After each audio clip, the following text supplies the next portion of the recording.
Mais je ne vais pas trop m'attarder sur les premiers-nés. Le premier jour, on a vu notre texte de base, c'est Jean chapitre 15, du premier verset au 15e verset, et au 8e verset. Là-bas, on a parlé de notre positionnement, notre nouvelle position en Christ. Nous sommes des sarments, des branches, des rameaux.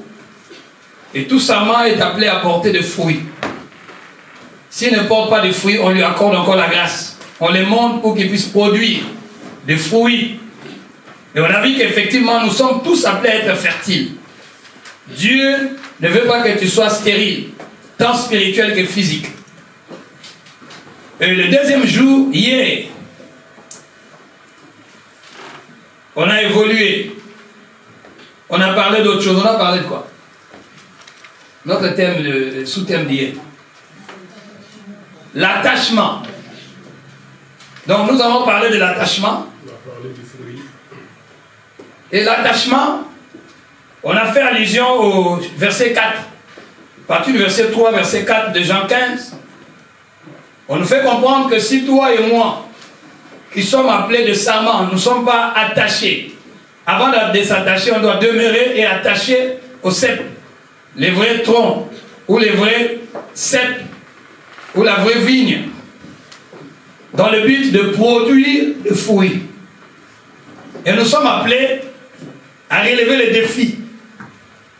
Nous ne devons pas seulement produire de fruits, mais produire beaucoup de fruits. Parce que notre Dieu, c'est un Dieu d'excellence. Il nous amène de gloire en gloire, de victoire en victoire, de succès en succès. Alléluia. Quand il commence, il ne s'arrête pas à mi-chemin, il va jusqu'au bout. Et on a vu effectivement que nous devons persévérer. Et on a chuté sur la piété, parce que l'attachement, c'est aussi la piété. On a dit que la piété, c'est la révérence à Dieu. C'est le respect de tout ce qui est sacré. Je ne vais pas me répéter, sinon là, on risque de ne plus continuer. C'est vrai, comme j'avais dit le premier jour, je le répète encore, on ne peut pas exploiter tous les sous-points qu'on avait énumérés. Mais si Jésus ne revient pas, nous aurons encore l'occasion de nous revoir. Et ce matin, nous voulons partager sur la consécration. La consécration. Et notre objectif est que l'Église soit composée des hommes et des femmes qui sont consacrés. Ici, au chapitre 13 d'Exode, hier, c'est vrai, on a lu 2 versets, dans Exode 10, verset 15 et verset 20. Le premier verset, au verset 15, on nous a parlé quand normalement nous sommes attachés à Dieu, nous devons l'aimer. Et cet attachement va dans tous les domaines de notre vie. On s'attache pour aimer. On ne s'attache pas pour haïr. Et l'amour, s'il faut définir encore l'amour dans 1 Corinthiens 13, les versets 4 à 7, bien aimé, l'amour c'est quelque chose de formidable. On nous fait comprendre que 3 choses vont rester, qui sont importantes. Mais la plus importante, c'est l'amour. Amen. Quand il est 1 Corinthiens 13, là, verset 13, on nous parle de ça. Mais ce n'est pas notre message. Mais le fardeau que Dieu nous a donné, c'est d'amener les gens, moi personnellement j'aime prêcher, pour amener les gens à aimer le Seigneur. Amener les gens à s'attacher au Seigneur, parce que moi-même j'en suis les fruits, comme je le disais hier. J'aime Dieu plus que tout. Vous pouvez demander à ma maman, vous pouvez demander à mon épouse, vous pouvez demander à mes frères de la chair, du sang, ils vont vous dire que non, celui-là, non. Il aime son Dieu plus que tout. Je n'ai même pas le dire. Même mes enfants aussi les savent. Mais il y a des gens qui aiment Dieu juste dans les 4 murs. Mais en dehors des 4 murs, les gens se posent des questions si vraiment vous aimez. Parce que je ne vais pas aller encore dans les détails. On n'aime pas seulement quand tout marche. Ça c'est mon verset, il ne faut pas le prendre. Proverbe 17, 17. Vous connaissez ça? En tout temps. L'ami aime en tout temps. Dans le malheur, il se montre frère. Ce sont des versets qui bâtissent les gens dans la foi. Et qui bâtissent même des familles, qui bâtissent même des couples. J'aime toujours dire que je ne suis pas un homme facile à vivre, mais je suis gentil. Mais je ne suis pas facile à vivre. Donc celle que Dieu m'a donnée, vraiment, elle me supporte. Bon, bref. C'est ça l'amour. L'amour, c'est pas quand tout marche, non. C'est pour ça que je dis par rapport aux églises. Les gens qui quittent les églises, ces gens-là m'énervent. Parce que ça ne va pas. Parce que. Mais l'amour, c'est pas ça. On s'attache quand les choses deviennent de plus en plus compliquées. Nous devons avoir une histoire ensemble. Mais comment on va avoir une histoire quand tout marche? Bon, ne me poussez pas à aller sur ce terrain.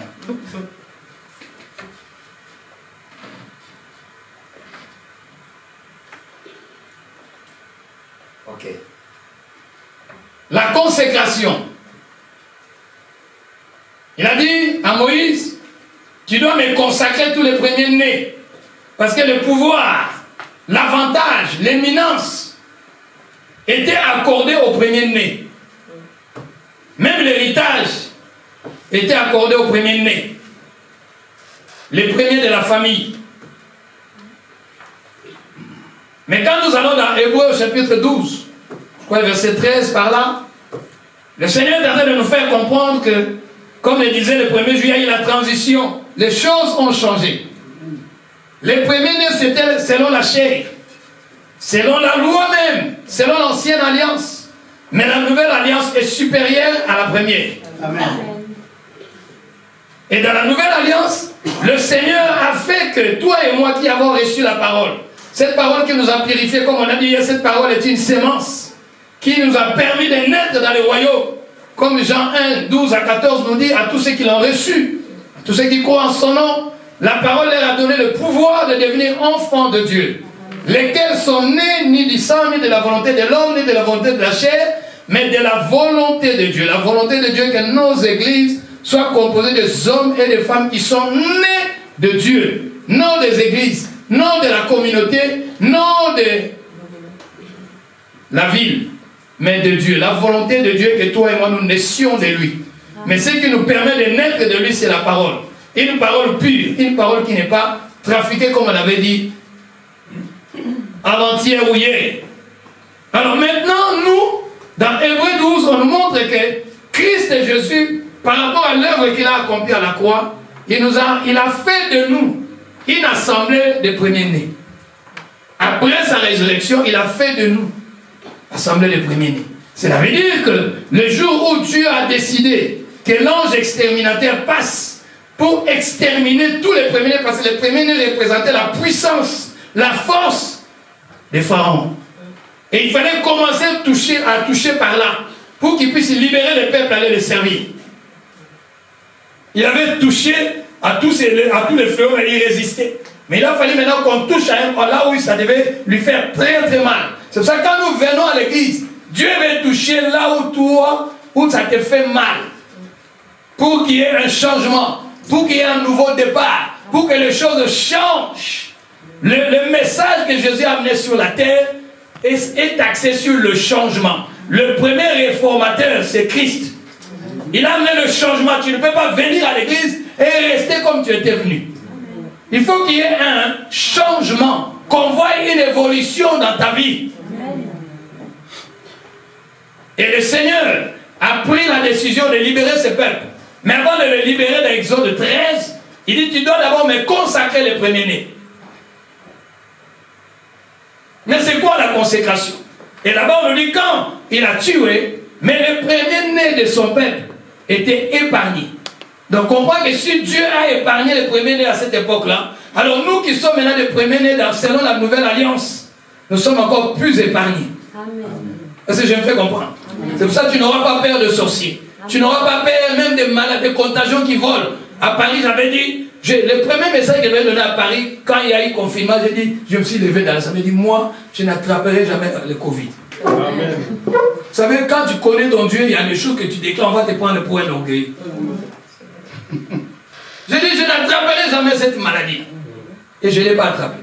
Ok, je faisais beaucoup de cérémonies mortuaires, funéraires, pendant cette période de Covid. Si c'était ici avec quelqu'un qui devait attraper le Covid, c'est moi. Mais quand Dieu épargne, laisse laisses tomber. Tu ne fais aucun effort. Toi, c'est tout ce qu'il te demande est que tu puisses le plaire. Amen. Je me rappellerai un jour, lors du Covid, je suis allé à la chambre frère, j'ai rencontré un homme. Cet homme-là, à chaque fois qu'il me voit au cimetière, même si je suis venu assister à une famille, il dit, viens célébrer. Je dis, mais... Il s'appelle Laurent. Laurent et l'autre, bon, bref, nous c'était son nom. Quand il me voit, il faut que je fasse la cérémonie. Même si je n'étais pas à place. Mais quand il m'a vu venir sans gants, sans masque, il m'a dit, mais pasteur, on a besoin de toi. Comment tu es comme ça? Regarde tes compatriotes, comment ils meurent. Allez, prends les gants. Il a commencé à désinfecter.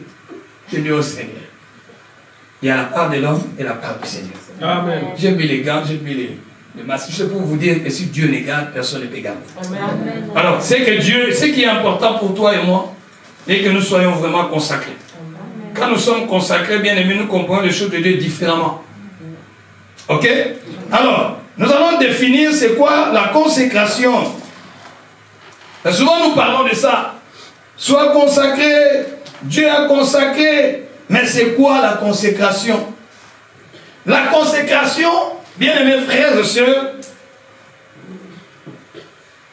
c'est la confirmation de quelque chose ou d'un homme qui a de la valeur. Je vais essayer vraiment de... C'est la confirmation de la valeur d'une personne ou d'un objet. Donc nous confirmons que ça a vraiment de la valeur. Moi je regarde souvent le foot.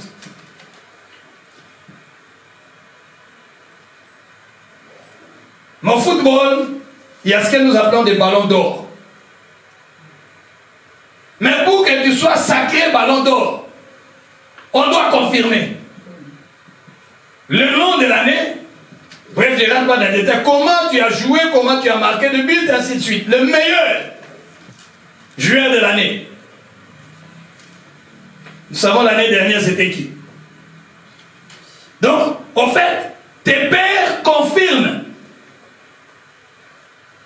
que non, il le mérite. C'est le mérite de la valeur que tu as. On t'accorde le meilleur prix. Tu as remporté. Donc en fait, on t'a sacré meilleur joueur. Tu es sacré meilleur. Oh, spirituellement, il y a des hommes et des femmes que Dieu a qualifiés de meilleurs. Amen. Mais la qualification du Seigneur ne dépend pas de nous, mais dépend de lui. Hier, comme je disais dans la voiture, j'ai dit à ces filles, j'ai dit, vous savez, quand on parle de la consécration, nous les hommes, même il y a 6 ans, on est venus reconnaître le ministère.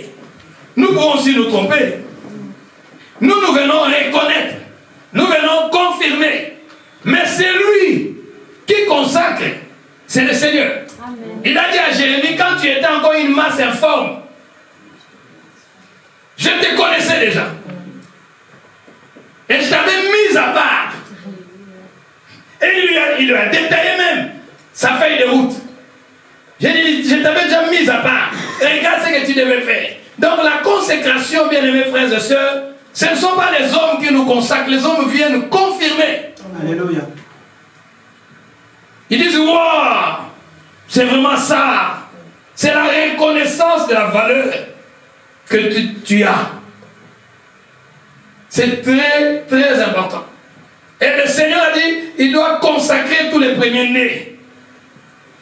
Et la consécration veut encore dire, c'est le passage de ce qui est profane à ce qui est sacré. Ce qui est profane, c'est ce qui est impur. Ce qui est profane, c'est ce qui est souillé. Donc c'est le passage de ce qui est profane à ce qui est sacré. Et quand nous parlons de la consécration, Hier, on a dit quelque chose d'important. On a dit l'attachement à Dieu, la piété. Tu ne peux pas t'attacher sans au préalable te détacher. Et le détachement dans la consécration est synonyme de la séparation. Quand Dieu a appelé Abraham, Abraham vivait dans son pays. Mais Dieu, quand il veut marcher avec toi, Dieu commence par te détacher de ce qui t'attachait hier. Comme on avait dit, le secret même d'un couple, c'est le détachement. Si la femme ne s'est pas détachée de ceci ou de cela, je ne rentre pas dans le détail, ainsi que l'homme, leur couple va battre de l'aile. Leur couple ne va pas tenir. Donc on se détache de ce à quoi on s'attachait hier, pour maintenant s'attacher à son mari, pour s'attacher à sa femme. Et c'est comme ça que les choses vont marcher. Même Dieu, quand il a appelé Abraham, la première des choses, il dit quitte. Se séparer veut dire quitter. Quitte ceci, quitte cela. Parce que Dieu voulait marcher avec lui. Amos 3, nous le savons tous. Deux personnes ne peuvent pas marcher ensemble si au préalable, elles ne se mettent pas d'accord. Et notre accord doit commencer par la séparation.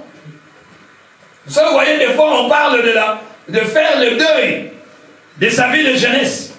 On te fait comprendre que tu veux te marier, va faire le deuil.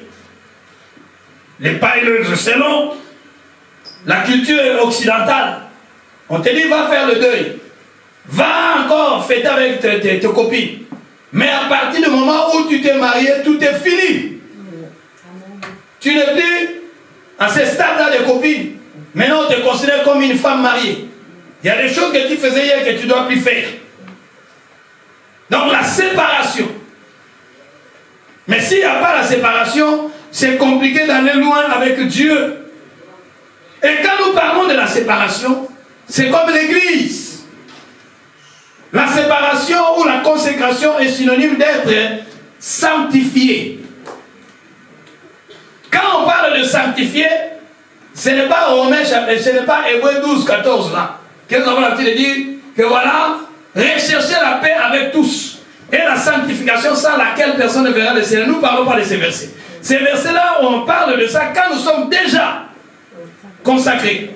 Quand nous sommes déjà séparés. Là maintenant, c'est notre vie de tous les jours. Comme on avait dit dans Jean 17, 17, que sanctifie-les par ta parole, car ta parole est la vérité. Notre vie de tous les jours, c'est une vie de sanctification. Mais quand nous parlons de la sanctification par rapport à la consécration, c'est le point de départ. La définition de l'Église, c'est les hommes et les femmes que Dieu a appelés hors du système de ce monde. Alléluia. Mais quand Dieu nous appelle hors d'eux, c'est synonyme que Dieu nous a sanctifiés. La sanctification est synonyme d'être mise à part.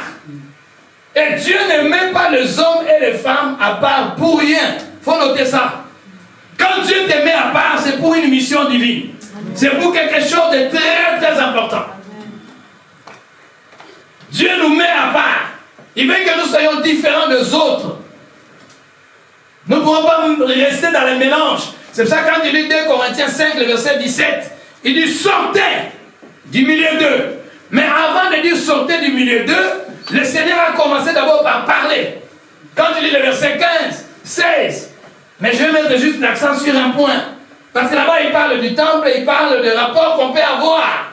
Parce que si réellement tu es déjà séparé, si réellement tu es déjà sorti, mais vous voyez qu'il dit d'abord, commence à te séparer. Commence à faire la différence entre la lumière et les ténèbres. Mais il dit, quel rapport y a-t-il entre Christ et Bélial? Quel rapport? Hier, on a dit dans Jean 8, 12, que Jésus a dit, je suis la lumière du monde.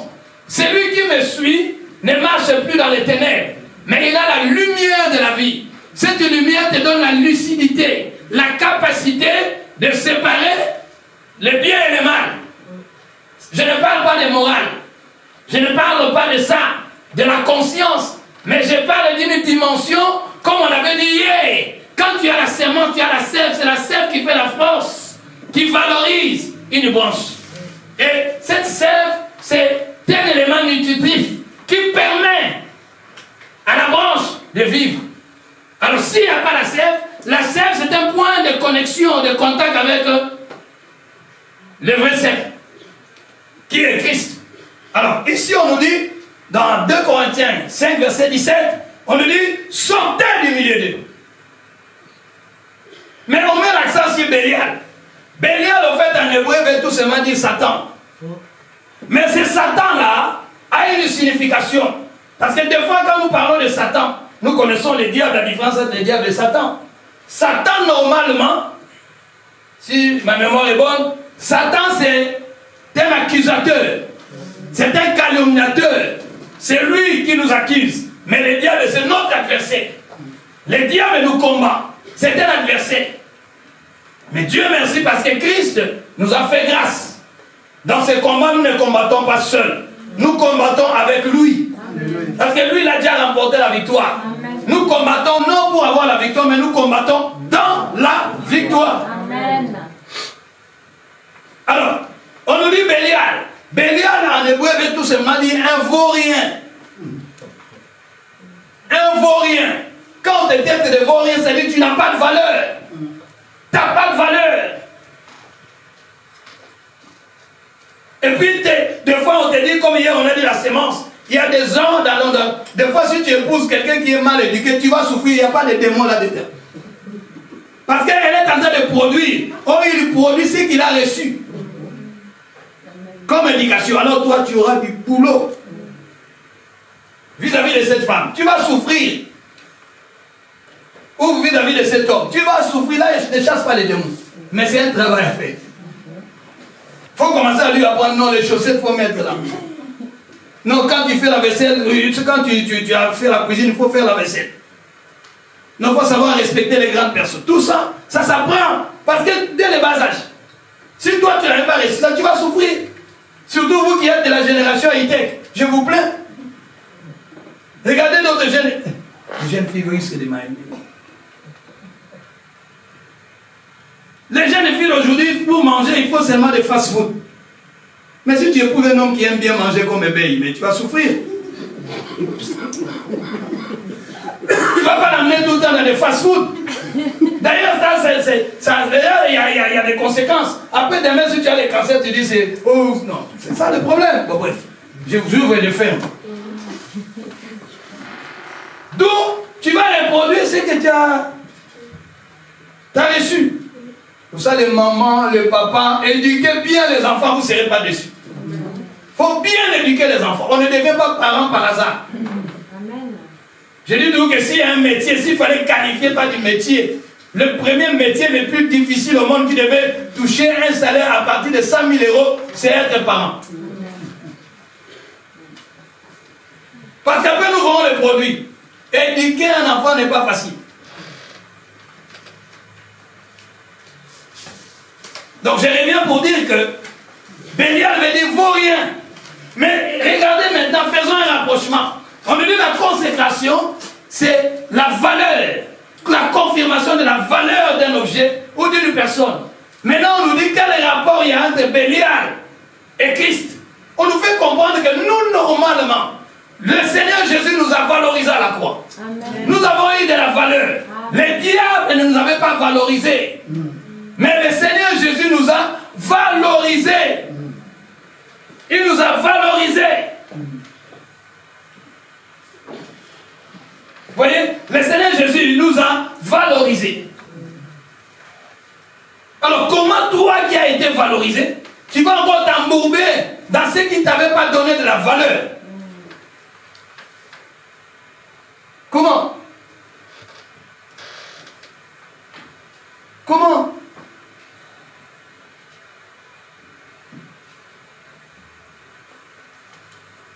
C'est pour ça dans 2 Corinthiens, j'ai dit 5, c'est 6. 2 Corinthiens 6, allez lire le verset 17. Mais pour toi, pour une bonne compréhension, comme je dis, commence à partir du verset 14 pour comprendre ça. Tu vas même plus loin. Parce que quand nous lisons ces versets, on nous dit l'Éternel va nous accueillir. Dieu ne peut pas t'accueillir si tu n'es pas sorti. Amen. Non, c'est pratiquement impossible. Pour qu'il puisse t'accueillir, que tu deviennes son enfant. Et que lui soit ton père. Tu dois d'abord t'es séparé. Maintenant, je reviens sur un verset que nous aimons beaucoup. Jérémie chapitre 15, le verset 20. Mais moi, j'aime pas lire le verset 20, j'aime lire le verset 19. Parce que nous parlons que la consécration, c'est cette capacité-là. C'est cette intelligence de séparer. Donc vous notez encore, mais pour la séparation de ce qui est vil, de ce qui est précieux. C'est là où nous mettons notre message. Dans Jérémie 15, le verset 20, là-bas on nous dit, ils te feront la guerre, mais ils te vaincront point. Là, les chrétiens d'aujourd'hui prennent ça pour un slogan. Ils peuvent te faire la guerre et puis te vaincre. Ils arrivent à te vaincre. Vous savez pourquoi? Parce que le verset 19 n'est pas accompli dans ta vie. Alors que dans le verset 19, le Seigneur est en train de dire à Jérémie, si tu sépares ce qui est vil de ce qui est précieux, ta bouche sera ma bouche. Donc quand tu vas déclarer des choses, ces choses-là vont se réaliser. Amen. Donc il faut commencer d'abord par séparer ce qui est vil de ce qui est précieux. Mais ce qui est vil, c'est quoi? C'est ce qui n'a pas de valeur.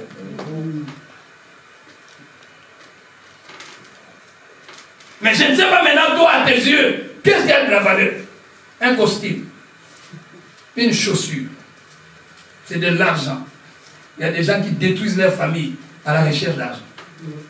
Un père de famille qui n'est jamais là, après vous allez dire des démons. Tu travailles du lundi à dimanche. Il ne fallait pas te marier. Il ne fallait pas faire des enfants.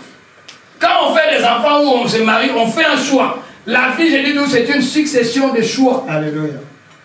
Un vrai consacré a la capacité de discerner. Le discernement, c'est cette capacité que Dieu nous donne. Pour savoir si je dois faire ça, ça je ne fais pas. Même si tout le monde le fait, je ne suis pas monsieur tout le monde. Je ne suis pas madame tout le monde. Amen. Tu n'es pas monsieur tout le monde. Le Seigneur t'a mis à part. Pour que tu ne fonctionnes pas comme tout le monde. Tu connais Romains 12, non? Le verset 1. Bon, il ne faut pas parler du verset 1.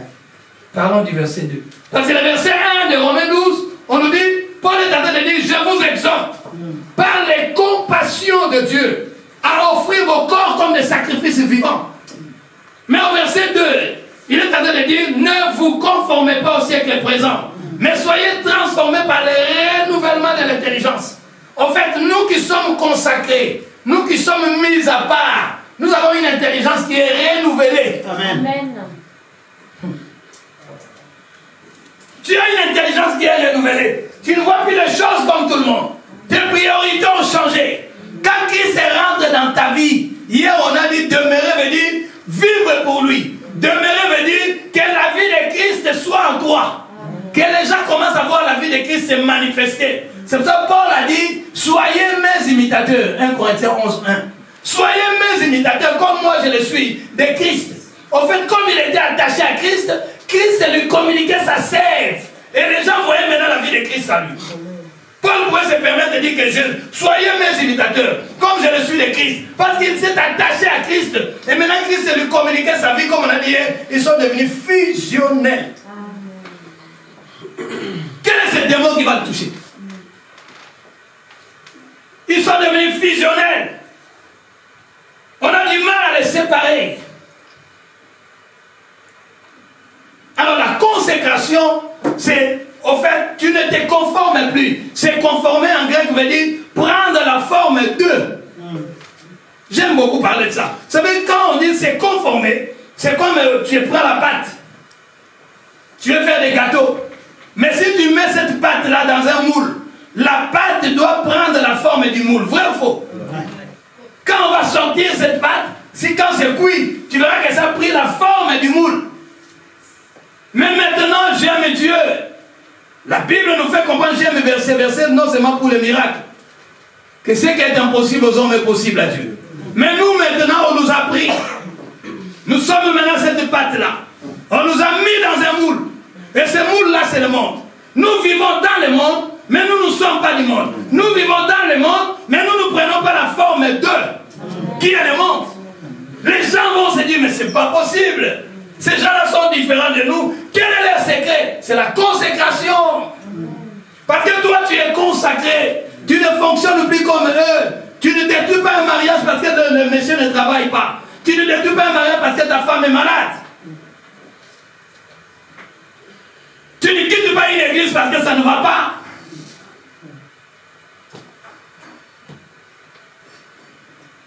Quelqu'un est consacré à une intelligence qui est renouvelée. Il ne définit plus les choses comme les autres.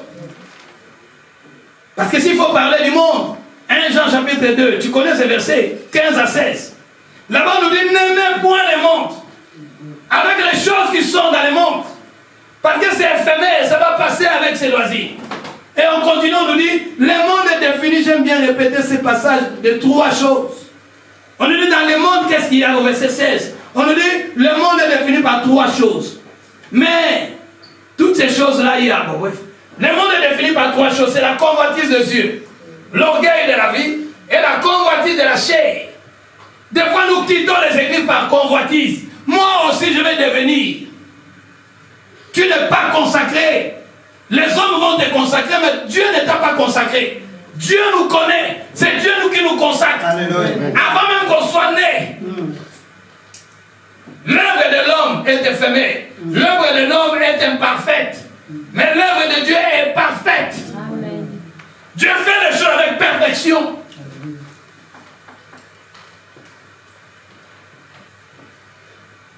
Ne vous conformez pas au siècle présent. Ne suivons pas ce qui se passe dans ce monde. Même les églises aujourd'hui, nous suivons le siècle présent. Parce que tout le monde veut paraître. Moi aussi je veux paraître. Tu n'es pas, mais c'est tout le monde. Laisse-les paraître. Mais toi cherche à ce que Christ se paraisse. Et que toi tu disparaisses. Et la gloire va revenir au Seigneur. Alléluia. Et non nous consacrer ne cherche plus sa gloire. Paul est en train de dire dans Philippiens au chapitre 3, quand tu lis au verset 7, mais il faut remonter au verset 5, il est en train de parler de lui. Mon père me disait toujours, mon père parlait un très bon français. Un français laconique comme lui-même il disait. Un français limpide, il ne faisait aucune erreur quand il parlait français. Quand il vient lui présenter à notre époque, là, c'était la demande d'emploi. Tu veux, papa, est-ce que tu peux faire une demande d'emploi? Il dit, prends le stylo. Monsieur le directeur, virgule, point. Il te cite même les ponctuations. Il utilisait beaucoup de passés simples. Nous fûmes. Vous fûtes. Alors Paul est en train de parler maintenant de son passé. Moi, Paul, je fus.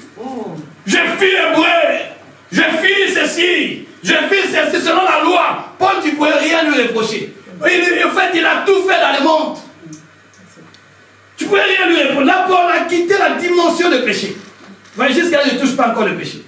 Il a quitté la dimension du péché. Maintenant, il a atteint une dimension de la consécration terrible. Il a dit, moi, si il faut m'enorgueillir, je suis le premier. C'était un homme qui était très intelligent. La preuve en est que Dieu l'a envoyé parler au gouverneur, parler au roi. Pour parler au gouverneur, parler au roi, il faut connaître aussi la loi. Amen. C'était un pharisien selon la loi. Un hébreu de naissance. Il avait même la nationalité romaine. Mais Paul a dit, ces choses qui étaient pour moi des gains, je les considère comme de la boue à cause de l'excellence de la connaissance de Christ. Une personne consacrée ne cherche plus sa gloire, ne cherche plus à être vue. Vous ne me connaissez pas vous, hein? Vous allez voir de quel bois je me chauffe. Qui n'est pas consacré? Mais Paul a dit non, toutes ces choses sont devenues comme de la boue à cause de l'excellence. En fait, il a eu une intelligence qui était renouvelée. Il ne voyait plus les choses comme nous. Dans tout ce qu'il faisait, il voulait que le Seigneur soit glorifié. Jérémie a dit, la consécration, c'est la capacité, je reviens, Jérémie 15, verset 19. Dieu est en train de dire à Jérémie, tu veux être un vrai prophète. Aujourd'hui, nous avons des prophètes menteurs. Comment tu peux être un prophète? Tu mens. L'instrument que Dieu nous utilise souvent pour ses serviteurs, c'est la bouche.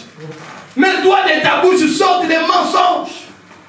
Parce que tu veux t'approuver des hommes. Mon frère, j'aime te dire que ne cherche pas l'approbation des hommes. Cherche l'approbation de Dieu. Si Dieu t'approuve, les hommes vont t'approuver. Même s'ils ne reconnaissent pas. Mais ils vont t'approuver. Ces jours-là, ils ont regardé à la croix.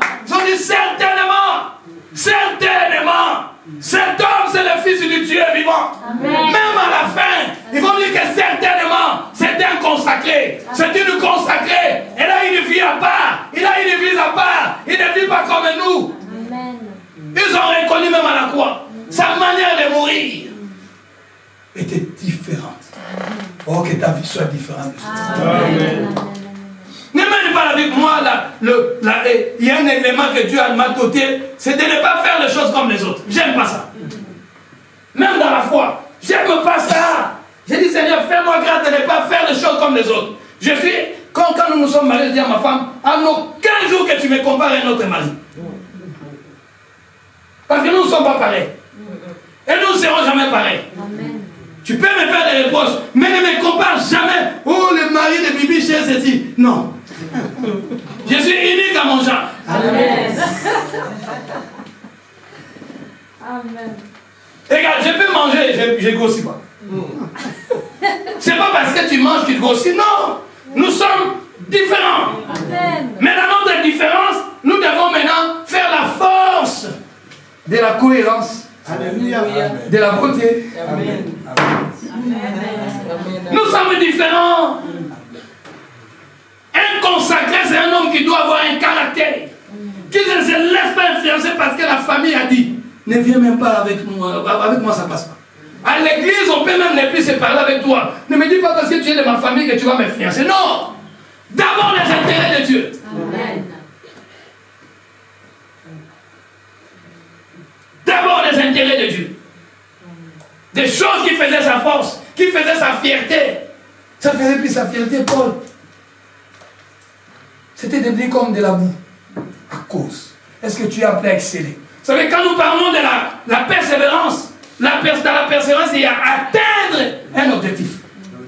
Et toi et moi, qui sommes l'église, nous devons viser à atteindre un objectif. Nous devons viser à atteindre un objectif. Pourquoi tu es là? Pourquoi Dieu t'a appelé? Pourquoi? Surtout vous qui venez chauffer les chaises, j'aime pas ça. Quand Dieu t'appelle, c'est pour un but divin. Tu ne peux pas venir à l'église 3 ans, tu ne fais rien à l'église. Tu es en train de détruire l'église. Tu es le premier aussi à critiquer l'église. Mais tu ne fais rien. Tu crois que Dieu t'a amené ici par hasard. Il y a des choses que toi tu peux faire. Moi je suis dans je peux gêner pendant 40 jours, je ne le ferai jamais.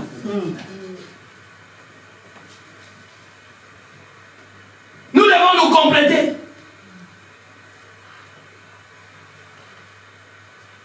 Ne viens pas à l'église.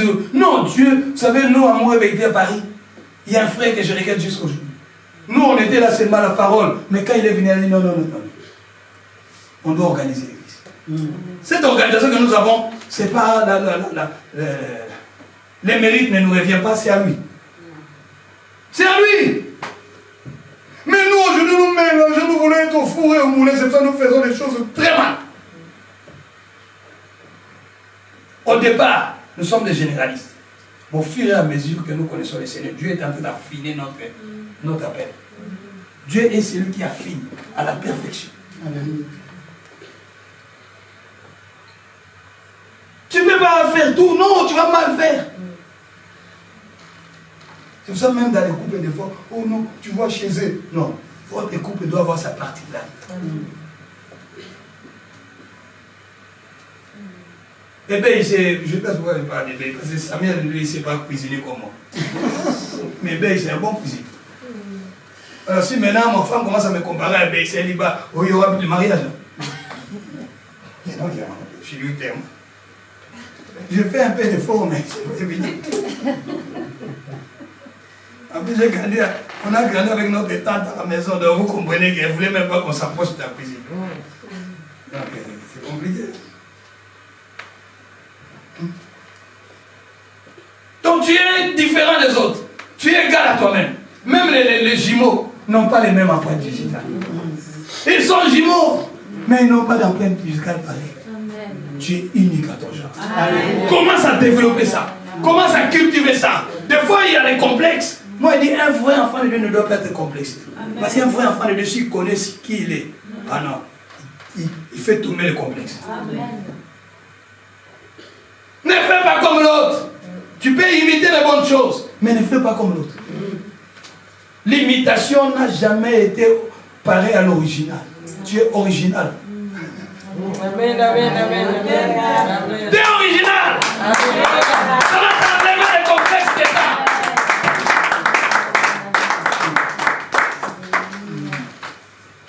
Moi, je vais prêcher. Moi, je peux faire un effort pour prêcher comme les autres. J'arrive pas. Je peux commencer après, fouiller le naturel, ça revient au galop. Eh bien oui, c'est comme ça que je suis à l'aise. Dieu m'a créé comme ça.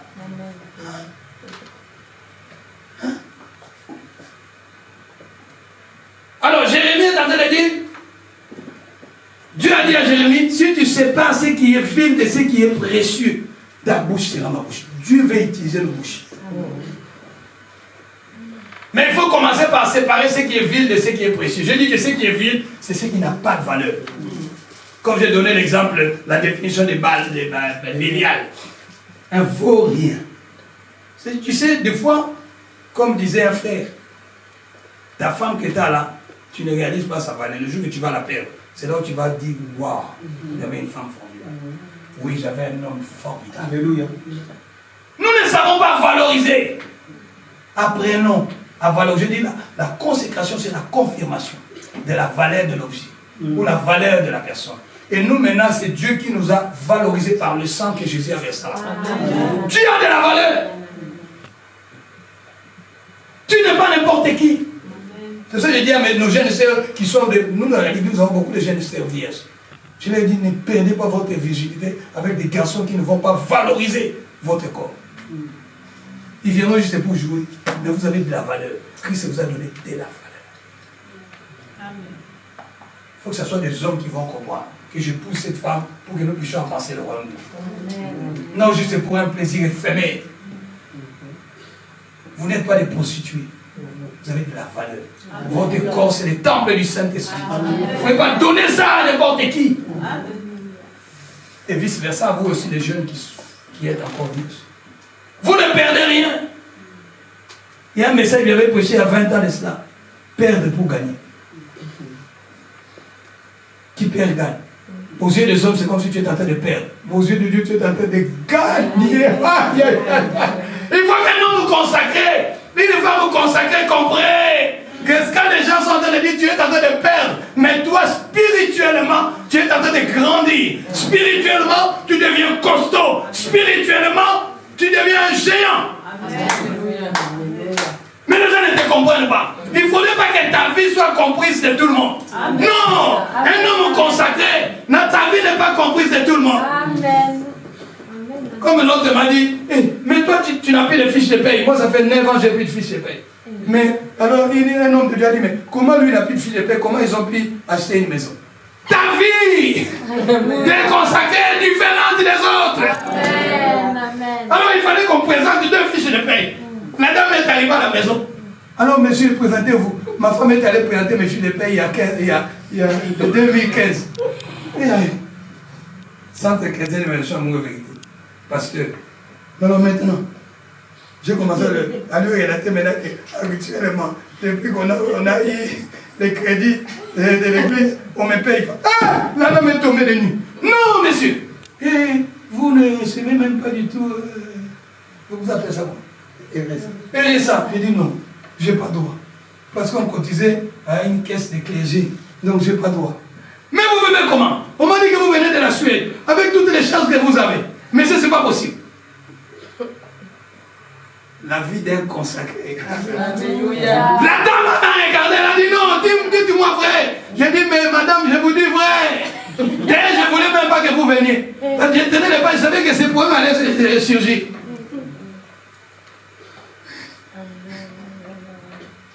Vous voulez que je vous donne la suite?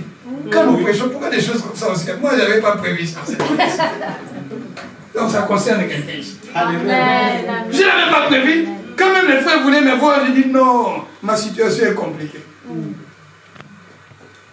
Ça ne passera pas. Je ne rentre pas dans toutes les cases là, c'est compliqué.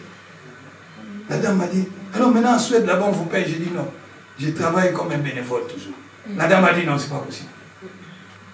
La dame m'a dit mais votre dossier est compliqué. J'ai dit ah, c'est compliqué. Mais moi je ne sais pas. La dame m'a regardé. Elle m'a dit j'ai jamais vu des gens comme vous. C'était en plein confinement. J'ai jamais vu des gens comme vous. m'a dit, ah bon? Elle me regarde. Elle voulait partir, elle a dit, bon, je vais essayer, mais ce n'est pas évident. Avant de partir, elle a dit, je ne comprends pas. Depuis que j'ai commencé à faire ce travail, je n'ai jamais ressenti ce que je suis en train de ressentir. Mon cœur commence à s'attacher à vous. J'ai dit, Jésus!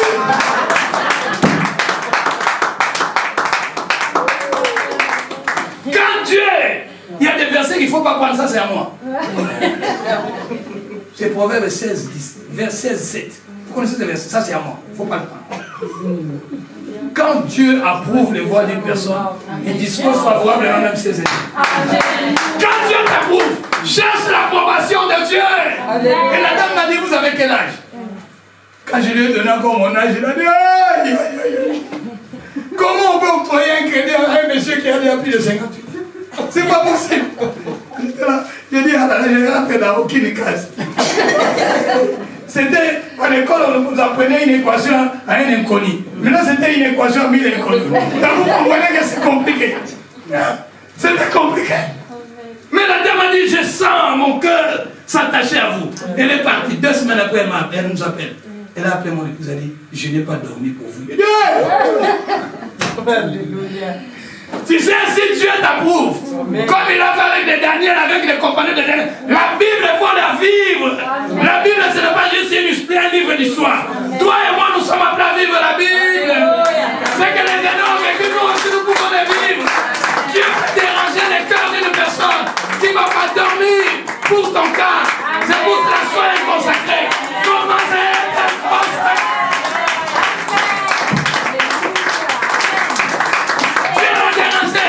Elle a dit, je n'ai pas dormi pour votre cas. Merci. Votre mari, un moment donné, la dame s'est permise. J'ai dit, heureusement, ma femme me connaît. La dame a dit, mais madame, vous avez un mari séducteur.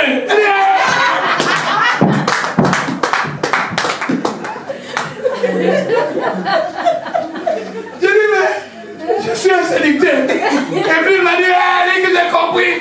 Tu séduis les femmes d'autrui. Laisse-moi te dire, l'homme que j'ai, c'est un grand séducteur. S'il te rencontre, il te séduit par son amour. La dame a dit, votre mari c'est un grand séducteur. J'ai dit, Jésus, heureusement, dans le monde j'étais un séducteur, mais dans le Seigneur maintenant je séduis les âmes. J'amène les gens à croire que Jésus est vivant, les gens à croire que le Seigneur, ce qui est impossible aux hommes, est impossible à Dieu. Même si tu ne rentres pas dans les cases, même si tu ne rentres pas. Il faut vivre l'évangile. Soyons les consacrés. Dieu est réel. Dieu est vrai. Je ne presse pas trop le matériel parce que je sais que le matériel, c'est la conséquence de ce qui est spirituel. La parole est spirituelle qui enfante le physique. Si spirituellement nous sommes équilibrés, ça va affecter notre santé, ça va affecter notre mariage, ça va affecter nos affaires, ça va affecter. Il y aura de l'affectation. Amen. Et nous, nous disons, comment lui n'a pas de fiche de paie? Nous sommes régis par le système du royaume. C'est le royaume qui gouverne. Amen. Cherche un être agréable à Dieu. Cherche à être agréable au Seigneur. Il y a des choses que tu ne demandes pas. Vous savez, quand tu atteins une dimension, tu as compris c'est quoi la consécration. C'est le Seigneur qui commence à faire des demandes pour toi. Toi, tu restes tranquille, tu vois seulement les choses se matérialiser. Tu dis, waouh, waouh, ça c'est un principe. Ça, il ne faut pas le prendre. C'est mon verset quand je me suis converti. Ça, c'est un principe. Il ne faut pas le prendre. C'est à moi. Matthieu 6, 33, ça, c'est mon verset. Recherchez premièrement le royaume et la justice de Dieu. Toutes ces choses, dans toutes ces choses, il y a la santé. Il y a les mariages, il y a les voyages, il y a le tatata, il y a le tatata. La liste est tellement exhaustive. Il y a tout ça. Mais toi, recherche d'abord le royaume. Dieu t'a mis à part pour l'avancement du royaume des cieux sur la terre. Que ton mariage avance le royaume. Que ta beauté avance le royaume. Que ta force avance le royaume. Que ton intelligence avance le royaume. Que ton argent soit pour le royaume des cieux. Amen. Amen. Amen. qui est vil, de ce qui est précieux. Amen. Ta bouche sera ma bouche. Et il y a un homme dans Hébreux 12. Lui, il n'a pas profité. C'est verset combien 13. Hein? Dans Hébreux 12, on nous parle d'un homme. 13 au 23. Il répond au nom de Esaïe. Quand tu veux lire son histoire, c'est dans Genèse 25. Lui, il a été incapable de séparer ce qui est vil de ce qui est précieux. Pour lui, ce qui avait de l'importance, c'est la nourriture. Comme Bé a dit ici, lui, quand il mange, il est surveillé. Même le téléphone ne sonne pas. Moi, ça peut sonner. C'est pas grave. Mais c'est bien, il faut suivre son exemple. Il ne faut pas suivre mon exemple. Moi, je suis indiscipliné à table. Comme il se l'a dit, moi, si tu étais mon mari, avant de manger, je prends ton téléphone, je cache. Il dit, heureusement, tu n'es pas ma femme.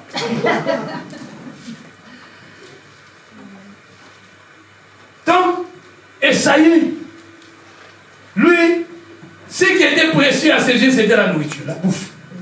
Il y a des gens qui détruisent leur destinée à cause du manger. Esaïe, normalement, Esaü, c'était l'aîné du fils d'Isaac. Mais pour lui, il a dit non, moi les doigts d'aînesse ne me servent de rien.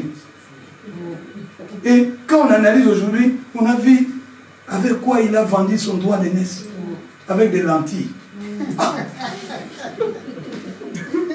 Des fois, les lentilles, on rajoute juste sur les gâteaux. Ah, juste à cause de ça.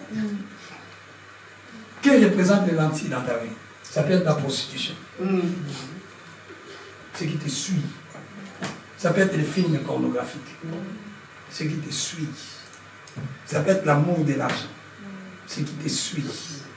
Ça peut être la calomnie. Calomnie veut dire des mensonges à l'égard d'une personne. La personne n'a rien fait. Mais toi, tu vas même véhiculer son histoire. Comme moi, on a tellement véhiculé les caps de mensonges à mon égard.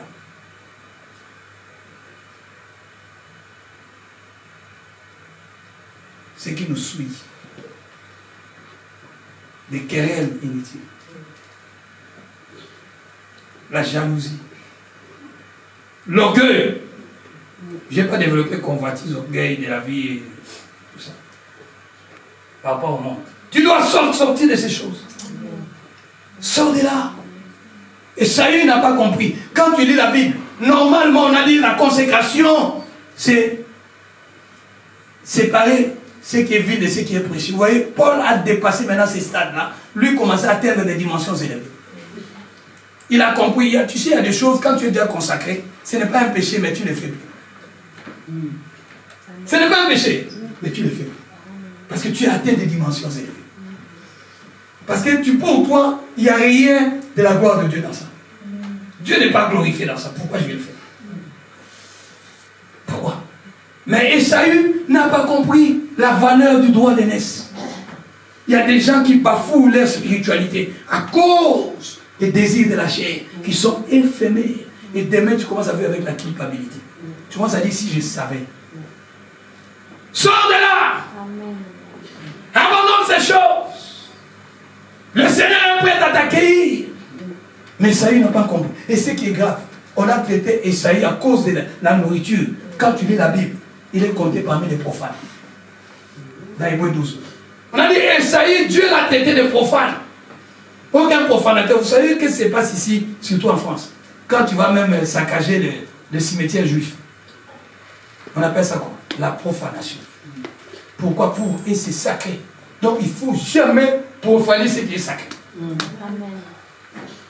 Et notre spiritualité, ta vie est sacrée. Tu es sacré. Tu as de la valeur. Tu as du prix. Aux yeux de Dieu. Tu n'es pas n'importe qui. Tu es un enfant de Dieu. Le sang a coulé. Il y a quelqu'un qui a payé le prix pour que toi tu aies de la valeur. Tu n'es pas n'importe qui.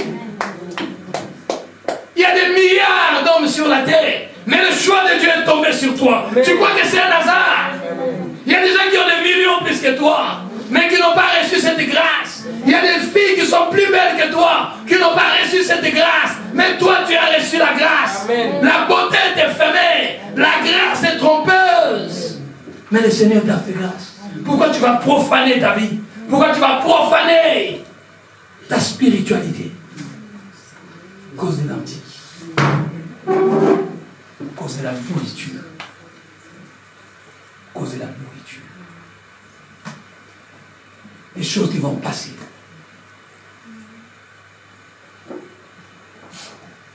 Un consacré ne s'attache pas à ce qui est éphémère. Un consacré s'attache à ce qui est permanent. Et ce qui est permanent, c'est la parole de Dieu. Tout passera. La beauté, toutes ces choses vont passer, mais la parole de Dieu demeure éternellement. Il faut t'attacher à la parole. Un homme et une femme consacrés s'accrochent dans tout ce qu'il fait. Il cherche plus sa gloire. Il cherche la gloire de celui qui l'a consacré, de celui qui l'a mis à part, de celui qui l'a sanctifié.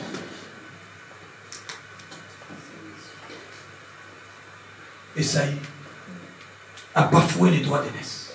Ce qui fait ta force, c'est ce que les hommes ne voient pas. C'est la vie de Dieu en toi. Alors ne la perds pas, s'il te plaît. Je t'en supplie, ne la perds pas. Je t'en supplie. Ne la perds pas. Mais Esaïe n'a pas compris. Bélial veut dire méchant. Vous connaissez l'histoire. Les hommes méchants. Lis dans 1 Samuel 25. On nous parle d'un homme. Il avait une femme formidable. Mais il n'a pas compris. Il s'appelle Nabal. Il est comme est son nom. Méchant. Mauvais.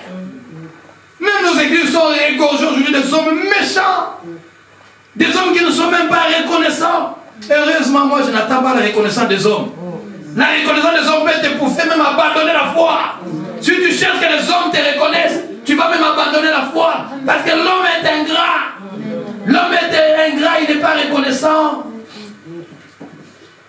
Comme Nabal, David l'a sauvé. David lui a fait du bien. À son tour, maintenant, pour sauver David, il a dit niette. Lui, il est méchant comme son cœur. Il est méchant comme son nom. Méchant, un homme mauvais. Il y a des femmes qui sont mauvaises. Il y a des hommes qui sont mauvais, mais qui sont à l'église, qui prêchent même, qui chantent même. Mais ils sont mauvais. Ils respirent la haine, la méchanceté. La méchanceté, c'est dans le monde. Nous sommes sortis de là. Là où il y a la méchanceté. Nous sommes maintenant dans un endroit où nous devons manifester la bonté de Dieu. Tu n'es pas, bien aimé, des fois tu ne comprends pas ton identité. Tu as une autre identité. Dieu t'a donné une autre identité. Ne sois pas comme Nabal. Quelqu'un t'a fait du bien. Comme une dame, je lui ai fait du bien à Lumumbashi. Mais il faut voir comment elle m'a remercié. Elle ne m'a jamais vu. Mon Dieu, elle m'a recommandé. Je suis allé faire. Si je n'étais pas dans la foi, j'allais même la maudire. J'ai dit, Seigneur, c'est le monde. Le monde est comme ça. Le monde n'est pas reconnaissant. L'ingratitude de l'être humain. L'être humain est ingrat. C'est pour ça pour que tu ne puisses pas te faire du mal. Compte sur les seigneurs. Amen. Ne compte pas sur les hommes. Amen. Les hommes vont te décevoir. Tu es déçu des hommes. Mais tiens bon. Ne perds pas espoir. Amen. Ta vie ne s'arrête pas là. C'est juste un tremplin pour t'amener encore à découvrir autre chose. L'homme est ingrat. L'homme est méchant.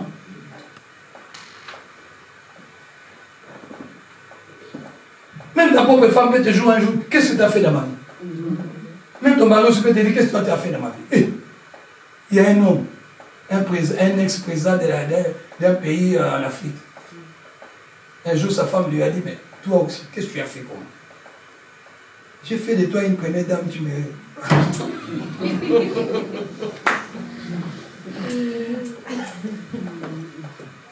C'est l'ingratitude de l'homme. L'homme est ingrat. C'est ça, quand l'homme ne reconnaît pas, ne perd pas espoir. L'homme est fait comme ça. C'est Dieu. Vous savez, l'invention de l'ordinateur, c'est une inspiration divine. Parce que tout ce qu'on met dans l'ordinateur ne se perd pas. Il y a une mémoire. Vous savez, pour les gens qui ont fait l'informatique, il y a des programmeurs. Un programmeur a programmé quelque chose sur l'ordinateur. Même si moi, comme moi, je ne connais pas l'informatique. Mais c'est seulement qu'il faut aller cliquer sur l'icône. Quand tu cliques sur l'icône, tout ce qu'on a été programmé sur cette icône là va ressortir. Ça emmagasine des choses. Mais laisse-moi te dire, il y a un livre de souvenirs. Dieu n'oublie rien. Alléluia. Il n'oublie rien. Amen. C'est un Dieu qui se souvient toujours. Même là où les hommes ne se souviennent pas, Dieu va se souvenir. C'est pour ça, fais les choses pour que Dieu soit glorifié. Ne fais pas les choses pour que les hommes t'acclament. J'aime pas ça. Ne cherche pas l'acclamation des hommes. Cherche à ce que Dieu t'acclame. Quand dans cette église, nous avons des hommes et des femmes qui s'engagent pour que Dieu soit glorifié. Vous allez voir, moi, si vous me donnez cette église pendant un mois, ça va changer. Ça va changer. Parce que c'est une église qui a de l'avenir, que personne ne vous trompe. Quand je vous vois comme ça, ça a de l'avenir. Spirituellement, je sens que ça a de l'avenir. Mais il faut que vous puissiez bosser. Vous puissiez travailler. Aimer cette église. Dieu nous sort pour que nous puissions aimer son œuvre. C'est le verset que j'avais donné hier, d'Exode 10. Tu te détaches pour t'attacher à Dieu afin de l'aimer. L'amour ne se limite pas par des simples paroles, par des actes que nous posons. Amen. Posons des actes qui prouvent que nous aimons l'Église. Posons des actes qui prouvent que nous nous aimons les uns des autres. S'il y a des différends, pardonnez-vous les uns les autres. Amen. Et nous nous consacrons, pardonne. Alléluia. Il oublie la vous savez, le verbe pardonner veut dire quoi? Oublier en grec. Quand on donne des enseignements, on met ça sur les tableaux. Le verbe pardonner veut dire oublier. Oublier veut dire, quand tu continues, c'est effacer. Si j'ai écrit quelque chose sur les tableaux, je prends les photos, quand j'efface, quand quelqu'un va passer après, il ne saura même pas que j'avais écrit ça. C'est effacer.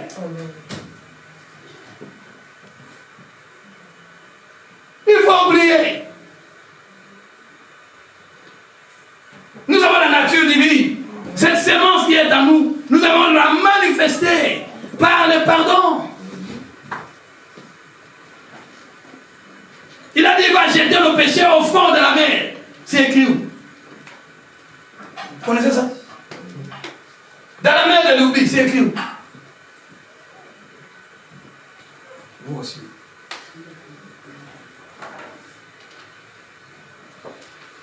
Chapitre 7, verset 19, allez chercher. Devoir, parce que nous travaillons ensemble. Il va jeter nos péchés au fond de la mer. Il va oublier. Un consacré, c'est celui qui oublie. Et on avance. Si vous m'avez compris, il faut que je m'arrête là.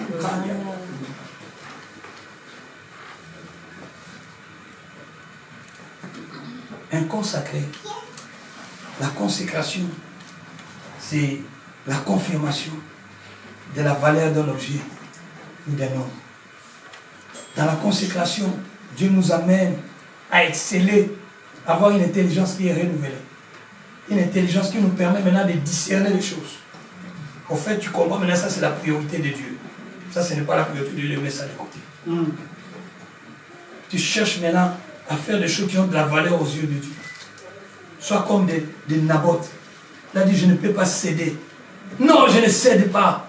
Au fait, Esaïe a cédé les doigts de Naboth, Naboth n'a pas cédé. Il a préféré même souffrir. Il a dit, je ne cède pas. La vigne. Non! Toi, tu es plus qu'une vigne. Ne cède pas. Je sais, tu seras de moments difficiles. Mais ne cède pas. Tiens bon. Tiens bon. Jean 15, 33. Vous aurez des tribulations. Mais prenez courage. J'ai vaincu le monde. Le monde ne peut plus nous vaincre. Nous l'avons vaincu quand Christ nous a sortis de là. Donc le monde ne peut plus nous vaincre. Son chef, dans 1 Jean 5, 19, il a dit le prince de ce monde. Le monde est sous le pouvoir, sous la domination de ce prince de ce monde. Mais nous prenons courage, nous avons celui qui l'a vaincu. Il y a 2000 ans à la croix de Golgotha. Ne perds pas ta consécration. Sois consacré. Est-ce qu'il y a des hommes et des femmes qui ont compris ce message? Il y a des hommes et des femmes qui peuvent se consacrer.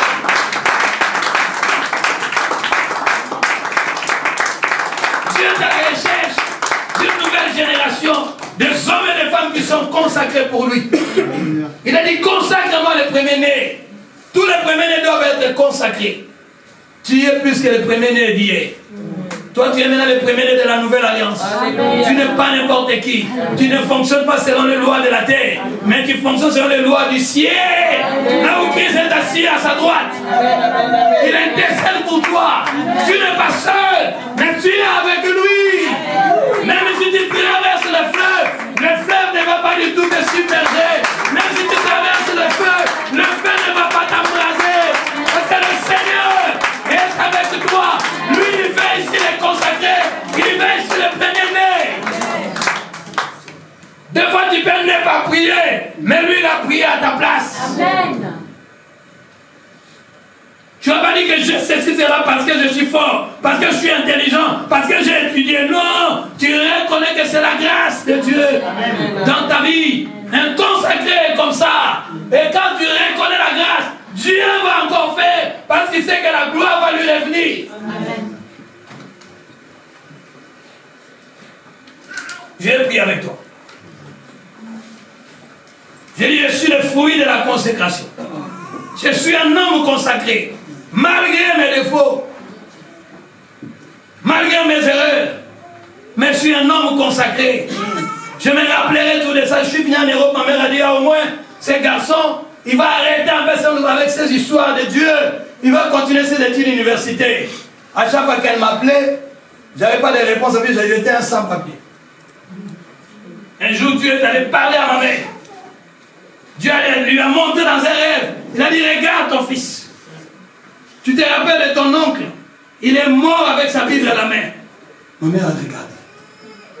Ton oncle est mort avec la Bible à la main. C'est le sort de ton fils. Ton fils a choisi son chemin. À partir de ce jour-là, ma mère ne m'appelait plus pour me demander des études. Il faut être sûr que Dieu t'a appelé. Il faut être sûr que Dieu t'a consacré. Il faut être sûr que Dieu t'a donné une mission. À partir de ce jour-là, ma mère m'a laissé tranquille.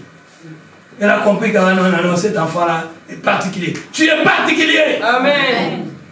Tu es particulier. Amen. Même si tu es jeune, Dieu t'a appelé dans ta jeunesse, il sait pourquoi. Il va changer beaucoup de choses à travers de toi. Ne te minimise pas. Laisse le diable chercher à te minimiser. Mais il y a un qui t'avait déjà valorisé. Alléluia. Est-ce que nous pouvons nous mettre debout?